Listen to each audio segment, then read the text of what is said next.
Halo Brody, selamat datang di channel FDS Win. Ini adalah konten pertama kita. Yuk bantu dukung channel ini biar bisa menyajikan konten-konten menarik ke depannya dengan cara like, komen, atau request mau film apa nih yang mau direview, dan juga subscribe channel ini dan share juga ke teman-teman kalian. Hari ini, DS akan ceritain alur film yang cukup menegangkan berjudul The Call.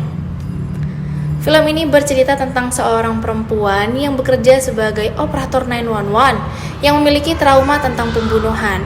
Hingga akhirnya, dia berhasil menyelamatkan nyawa seorang wanita yang akan menjadi calon korban psikopat. Oke, gak usah berlama-lama, yuk sikat. Film ini diawali dengan scene seorang perempuan bernama Jordan Turner. Pekerjaannya yakni sebagai operator 911 yang bertugas menerima emergency call atau panggilan darurat. Di awal film kita disuguhkan Jordan yang lagi menerima telepon dari seorang pelapor bernama Leah Templeton. Leah Templeton ini sedang ketakutan karena ada seorang yang diduga ingin merampok rumahnya saat dia berada di rumah sendirian.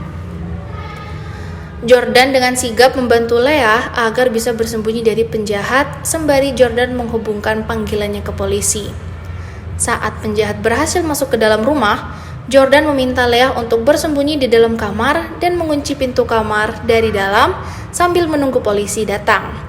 Tapi naasnya, pintunya tak bisa dikunci. Jadi Jordan menyarankan agar dia bersembunyi di bawah kasur dan membuka jendela.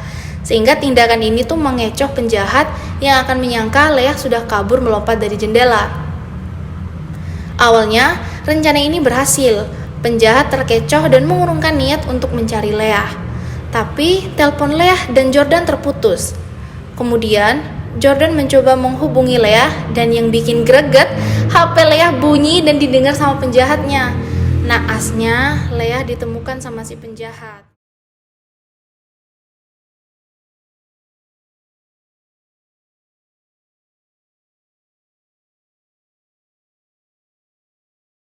Penjahatnya mengambil alih HP Leah dan bilang,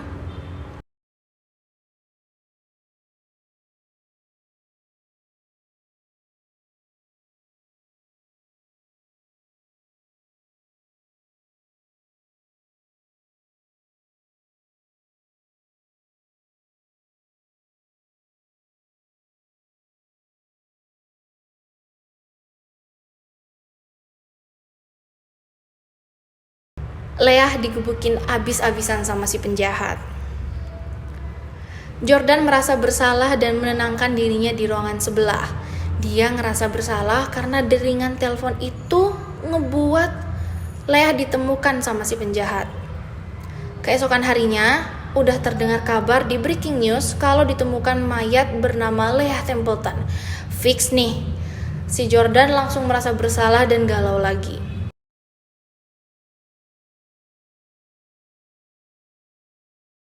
Di sisi lain, scene menampilkan seorang gadis berambut pirang bernama Casey Wilson sedang hangout bersama temannya di mall. Ketika mereka akan berpisah, Casey melihat temannya meninggalkan HP-nya di meja. Dia menyimpannya di saku belakang celananya dan berniat untuk mengembalikannya nanti. Pas ada di parkiran mau siap-siap pulang, si Casey diserang dan dibius oleh seorang pemuda hingga pingsan.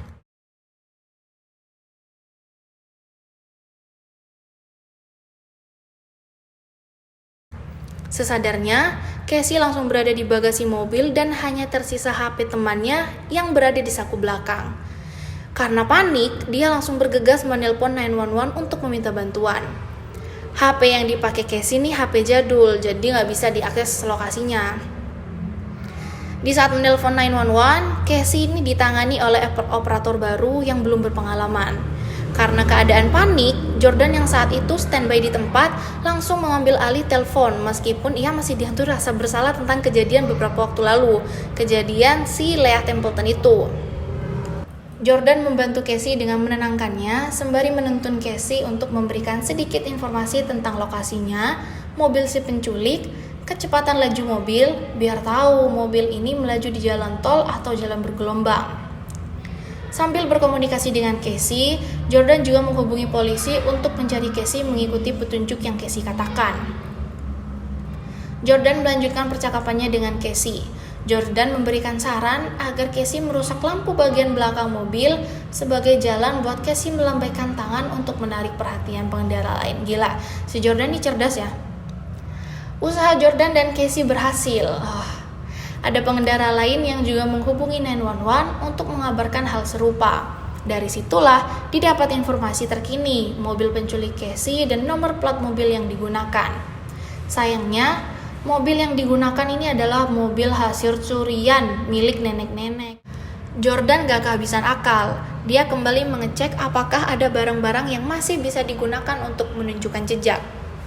Casey mengatakan ada obeng, kaleng cat, cairan pemutih, dan sekop yang malah ngebuatnya nangis histeris karena dia berpikir dia tuh akan dikubur. Jordan kembali menenangkan Casey dan berjanji untuk menyelamatkan Casey. Jordan menyuruh Casey untuk menggunakan obeng buat ngebuka kaleng cat dan menumpahkannya ke jalan melalui lubang lampu tadi agar meninggalkan jejak dan mempermudah penelusuran. Casey berhasil menumpahkan satu kaleng cat dan Jordan menginstruksikan kepada tim polisi untuk mengikuti petunjuk cat putih yang ditumpahkan. Rencana ini tuh nyaris berhasil, namun pas di lampu merah, ada salah satu pengendara yang pakai mobil hitam ini malah ngasih tahu tersangka kalau ada tumpahan cat di bagian belakang mobil.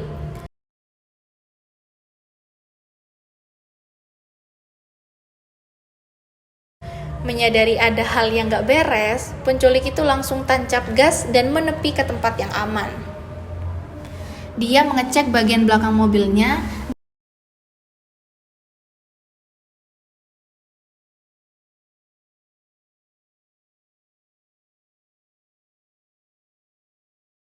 dan mengancam akan membunuh Casey jika berbuat macam-macam. Ketika akan membius Casey, bapak di lampu merah tadi malah menghampiri tersangka dan menyapanya. Apa ada hal yang gak beres? Si penculik ya pastinya ngeles dan bilang kalau bagasinya itu cuma lagi berantakan aja.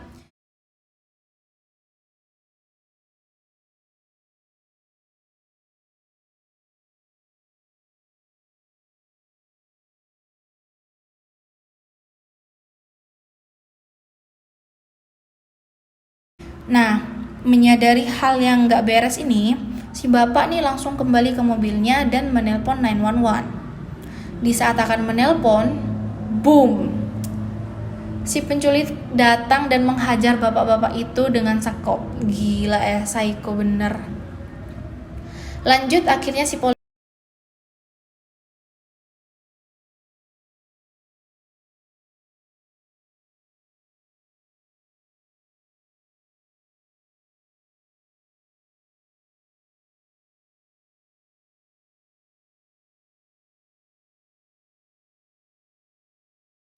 Lanjut, akhirnya si polisi menemukan mobil merah itu tadi. Tapi tidak ada tanda-tanda si penculik karena si penculik udah pakai mobil hitam si bapak itu tadi. Beruntungnya, telepon si Casey ini masih aman dan masih bisa berkomunikasi dengan Jordan. Casey melaporkan bahwa ada satu korban yang dihajar penculik dan saat ini sedang bersamanya di dalam bagasi.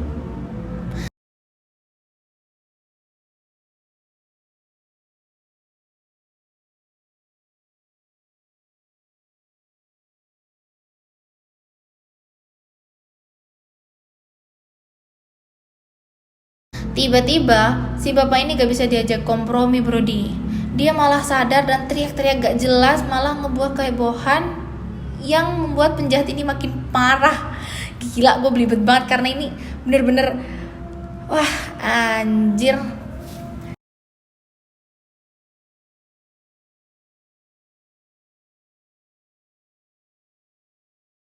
Si penculik akhirnya menempikan mobilnya dan menghajar si bapak sampai tewas.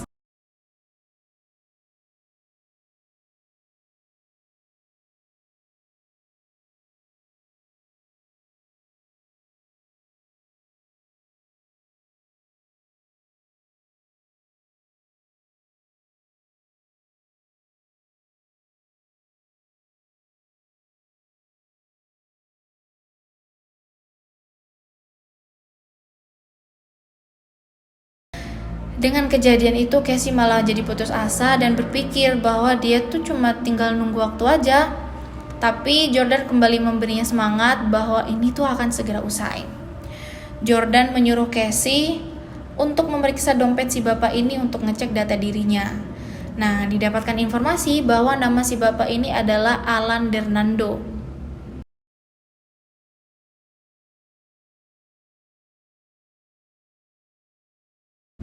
Tiba-tiba bensin mobil itu hampir habis. Si penculik memutuskan untuk mengisi bensin di pom bensin.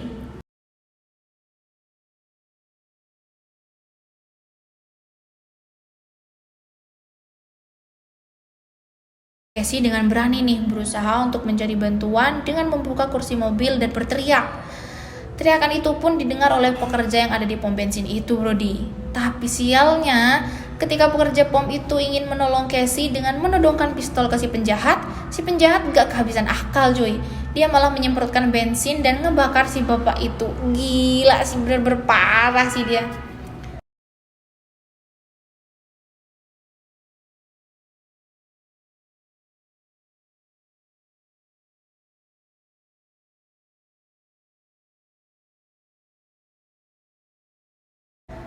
Casey ditarik lagi ke dalam bagasi dan pingsan karena baru aja ditonjok sama si penculik.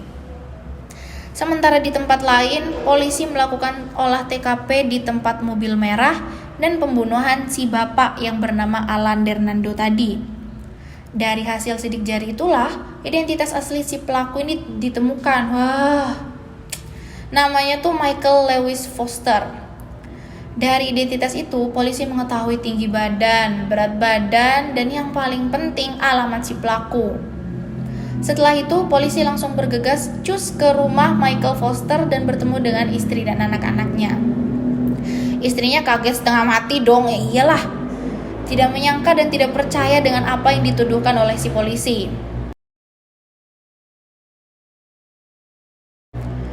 Michael Foster berhasil membawa Casey ke suatu tempat. Saat menggendong Casey, Michael Foster baru sadar bahwa ternyata dari tadi Casey itu sedang terhubung dengan 911. Mampus lu. Michael mengambil alih telepon dan Jordan membujuk Michael agar segera melepas Casey. Jordan memberitahu Michael bahwa polisi sudah mengetahui identitasnya. Tapi si Michael ini malah nggak menghiraukan itu dan malah bilang,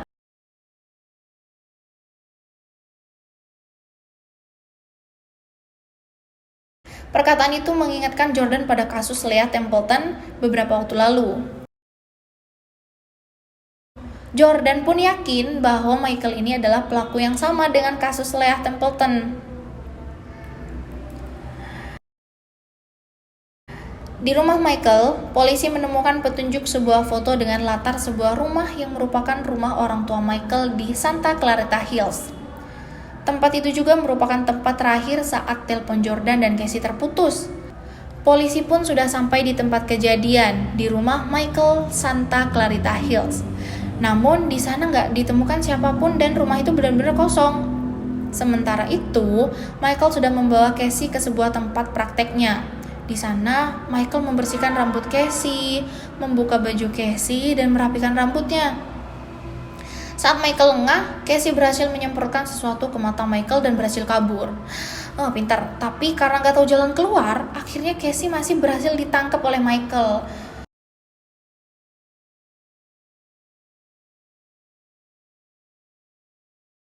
Di sisi lain, karena hampir putus asa, Jordan kembali mendengarkan rekaman terakhir percakapan telepon Jordan dan Casey.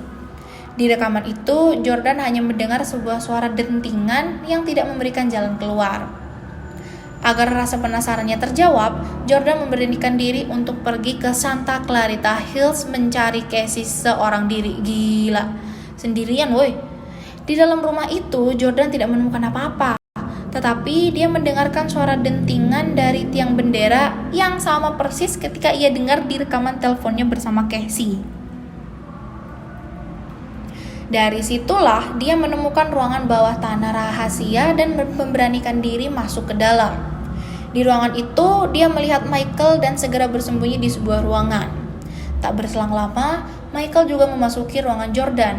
Untungnya, Jordan sempat bersembunyi di lemari dan nyaris banget ketahuan. Gila, ini tuh scene yang bener-bener bikin aku deg-degan parah.